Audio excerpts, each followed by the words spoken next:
It's Friday. It's T-minus 4 days till our Disney World trip. I think I am just as excited as my 5-year-old daughter. I just can't wait to go. So I'm wrapping up work today. I have to work Monday before we leave on Tuesday, but we are getting ready. Packing this weekend. I've already pre-packed, and then I'm just gonna go back and make some edits. And I've been doing nothing but watching Disney World lives and vlogs and obsessing over it, trying to finish my work, trying to read some books to distract myself. And also I have 2 books that I'm in the middle of finishing right now, but I just cannot wait to go on Tuesday. I haven't been since I was probably 12-ish, I think, and it's gonna be a blast to go back. I feel like I'm a kid again, and I feel like that's just been the theme of the last year of my life, is coming out of a little bit of a tough time. Now that I'm back at baseline, feeling good, can kind of relax a little bit, I am just leaning into all of my hobbies that I had as a kid, or things that I liked, or just acting like a 5-year-old with no cares in the world. And it has been the most fun thing, and Disney World's gonna be the cherry on top of that. So we're actually flying out of Raleigh. It was one of the better places for direct flights for us out of North Carolina to Orlando. We'll be getting in early mid-afternoon. I've already booked our Mears bus to take us to our resort. We are staying at Animal Kingdom Lodge because my husband insisted on staying where the animals are and being able to see them. It also supposedly has great food that we're really excited about. And then we're gonna get going. We're going to Animal Kingdom and Magic Kingdom, and then we have a resort day in between. So we're all lined up, ready to go. We've got our lightning lanes booked. I'm excited to take my daughter on some of these rides that she's probably gonna be a little bit afraid of, but end up loving, because my little Energizer Bunny is an adventurer. So now we wait. Now we finish wrapping up home stuff this weekend, packing stuff this weekend. I'm already strategizing what I want to buy for myself. I definitely know I want a t-shirt and a sweatshirt, and who knows what else. And we're ready to go. It is packing day today. Well, packing weekend. And actually, I already had pre-packed 2 days ago, because I've been obsessing over clothes and what I'm gonna wear for I don't know how long now. I pre-packed. It is now the weekend before. We're leaving on Tuesday, and it's time to get everything in bags, get everything together. I've made lists. I've pulled out outfits. I've pre-packed. I can't pack toiletries and some of the extra stuff that I'm going to be using this weekend until Monday. So we're just working on getting everything clean, getting everything together, knowing where everything is. I'm going to make one more CVS run. I need to get waterproof mascara, because I hate wearing waterproof mascara day to day. I really like tubing mascara. Side note, I rarely wear waterproof mascara, but I know I'm gonna need it for this trip. 1 for water rides and 2 for tears. So I'm gonna go just pick up a drugstore mascara. I'm gonna probably get a Disney gift card for my daughter to use for shopping, because she has her own money set aside, but instead of carrying a handful of cash, I'm just gonna go get her a gift card that she can use for spending and anything else that we need from the drugstore. Although I've been preparing. I've got sunscreen that should be coming this weekend, a restock of sunscreen that we can bring with us. And I think I pretty much have everything else ready to go. So it is just get it together weekend, do laundry, and get everything ready to go for Tuesday. It's also kind of a rot weekend at the same time. We had no plans this weekend. My mother-in-law's in town, so she and Isla are besties this weekend and just playing while Mitch and I do what we need to do. So I'm just fully also embracing the rot time of not having anywhere to be, not having to do all the things for everyone and entertain my 5-year-old. And so I've been reading. I finished a book. I started a new one, and I've been watching vlogs and I've been watching Disney lives of people. Mitch is oh, look, it's people walking around Disney World again. And I'm yeah, It's for the vibes. And also, like, I like to check in at different times of the day to see like how busy it is at different times and kind of just like scope that out too, because we're going to be there in 3 days and like hopefully it's going to be like similar busyness. So yeah, Disney lives, vlogs, Disney vlogs and otherwise, and packing and writing and reading and laundry. And that's our weekend before we go.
It is Magic Kingdom Day. I have to grab some breakfast. We're gonna catch the bus. We're gonna get there for early park opening. What am I doing? I'm still half awake. My husband and my child were up at 5:30, and you know, that's what happens when you have an excitable husband and a 5-year-old. But we're up, we're going, we're getting ready. I'm still only 90% sure about the fit right now. It's gonna be hot, hot, hot. It's gonna be like 90 degrees today. So think cool thoughts. Put on minimal makeup so I don't look like I just rolled out of bed. We're going to meet Mickey today. And the princess, all the guys, all the girls. I picked up a new pair of mini ears when we got to the resort. So I had some ears. I borrowed some ears for Animal Kingdom on Friday, I believe. And so I got some cutesy classic mini ears for today. Now Isla, of course, wants to match me, which is adorable. Being sure to pack some extra deodorant, some extra sunscreen. And I went and bought some waterproof mascara because there will be tears for sure. I was already tearing up at shows and vlogs and all things Disney, and so I just know I've been so excited for this trip. I'm also so excited for Isla to see everything and just the nostalgia of it all. I'm a crier. It's just gonna happen. Oh, and the fireworks. Somebody warned me about the fireworks too. They're like, the songs at the fireworks are gonna get you, and 100% I don't doubt that.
Now we're gonna go see Monsters Inc. and shoot some lasers with Buzz. Yes. Yeah. Greetings, intergalactic travelers. Welcome aboard the People Mover, presented by Enterprise. I'm Mars 5, your guide aboard this highway in time.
Rest day. So we decided to take a day in between Magic Kingdom and Animal Kingdom because we have a 5-year-old and Magic Kingdom is always a big day no matter what.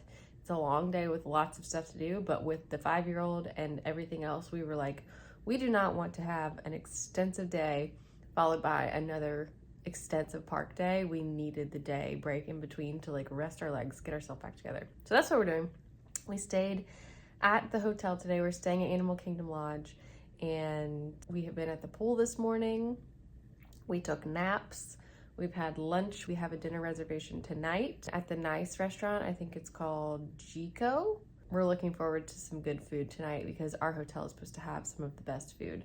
So having a chill day. Unfortunately, something this afternoon has my allergies going what's happening, but you know, it's getting better and we're gonna rein it in for dinner. And then we're gonna have a super early morning tomorrow for Animal Kingdom Day because I believe that park opens at 8. So that means we can get in at 7:30. So I'm gonna try to be there at 7, I think, which means our bus leaves at like 6:45-ish. So it's gonna be an early one, which actually for us is not an abnormal day anyways. On Animal Kingdom Day, Mitch had everyone up at like 5:30, not ready to go at 5:30, but up at 5:30, so we would have time because Isla needs some time to adjust in the morning. We had time to wake up, eat a little something, get her ready without rushing, get to the bus. It was all good. We got in early, we got where we wanted to go. We rode Peter Pan first, and that proved to be really helpful because then we didn't have to worry with lines the rest of the day because we didn't have a lightning lane for that one. And it was really a great day. The only downside was we had a lightning lane for Tiana's Bayou at the very end of the day. It was at like 7 o'clock or 7:15 or something like that. We got in, got on the ride, skipped like a 65-minute wait, got on the ride, and then they shut it down. It hadn't completely started yet. We were in the log. We had gone through like the first little turn to go up a hill, and then it just stopped. And we sat there, I want to say for probably like 20 or 30 minutes. And they like called all of the cast members to the tower and then had to send someone back to help us get out of the logs and get out of the ride. So that was the first time for me for that. I mean, I'm sure it's back up and running today. They probably fixed it and it's all good, but bummer we didn't get to ride that one because we were really, really looking forward to that. We have a kid who loves rides. So that one we were looking forward to. But all in all, we ended up extending our day because I was gonna do kind of a morning chunk and then come back for a nap and then do an evening chunk so that we could make it through the fireworks. And midday, she was getting a little bit moody, but we stopped for food and she wanted a stroller. We got a stroller midday too. And then we were like, we could either go home now, rest, and then turn around and come back, or we could just push her in the stroller, give her a snack, hope she chills. Maybe she'll nap, maybe she'll just relax, and we can just walk around. So we pushed through. We were able to kind of just like mosey around, do the few things that we knew we still wanted to do, make a couple stops, walk through the stores, and it was actually a really nice day. By the end, I think she was ready to go home. She was not a big fan of the fireworks. I loved the fireworks. The fireworks were so good. But I'm so glad we stayed for that. But she was like, I'm scared. I don't like the fireworks. I'm not having it. And we were like right in the middle of the crowd. And so I was just like, it's fine. Sit in your stroller. Not a big deal. We're going to be going home soon. And she was like out like a light on the bus home. So it was long. I think we were there for 12 hours. We got in at 8 and we left at like 9:30, 9:45. It was a great day though. I want to go back soon for sure. So anyways, they're at the arcade now playing. I'm having a little moment resting up before dinner. And tomorrow at Animal Kingdom, I'm really excited about that. We have the Kilimanjaro Safari, a lightning lane first. We have Avatar, a lightning lane, and then the Navi River. And then later on, I think in the afternoon, or just after that, sometime after that, is Everest. I also really want to like get some more treat. I feel like we didn't do a lot of eating at Magic Kingdom, which is fine. We didn't really need to, but like we just kind of picked up food whenever we like needed it. And when we were like, okay, it's mealtime, we need to eat, we're hungry. Tomorrow, I kind of want to get like more snacky stuff along the way in between and like get some treats. And I don't feel like tomorrow I'm going to be running from ride to ride and like checking ride times so often and like which one do we need to make next and should we go now so we don't have to wait later and all this other stuff. So, and then tomorrow night we have a reservation at our hotel again, and that's for Boma. I think it's called Boma. It is also a nice restaurant, but I think it is a buffet.